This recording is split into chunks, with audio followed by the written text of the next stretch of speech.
आणि आता पाहणार आहोत टॉप 9 महत्त्वाच्या बातम्या।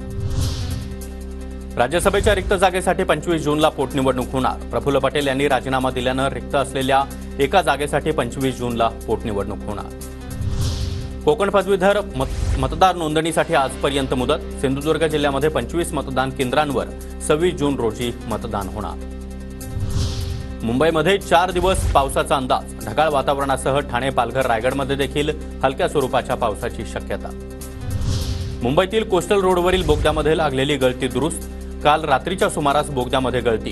2 महिन्यामध्ये बोगद्याला गळती लागल्यानं कामाच्या दर्जावर प्रश्नचिन्ह।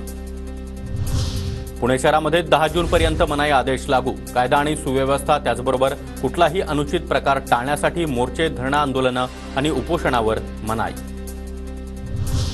घाटकोपर दुर्घटनेनंतर जाग आली का? बेकायदा फलक कारवाईवरून न्यायालयाचे सिडकोला खडेबोल, तर बेकायदा फलक हटवण्यासाठी योग्य धोरण आखण्याचे न्यायालयाचे सिडकोला आदेश। मध्य रेल्वेवर 31 मेच्या मध्यरात्रीपासून 2 जूनपर्यंत ब्लॉक। 36 तासांच्या ब्लॉकमुळे 69 एक्सप्रेस रद्द। सीएसएमटीवरील फलाट विस्तारीकरणासाठी ब्लॉक।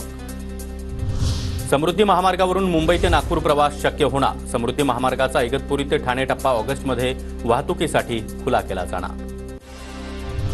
डोंबिवलीतील औद्योगिक क्षेत्रातील कारखान्यांचे महाराष्ट्र प्रदूषण नियंत्रण मंडळाकडून सर्वेक्षण। गॅस गळती, सांडपाणी यामुळे होणाऱ्या प्रदूषणावर करडी नजर।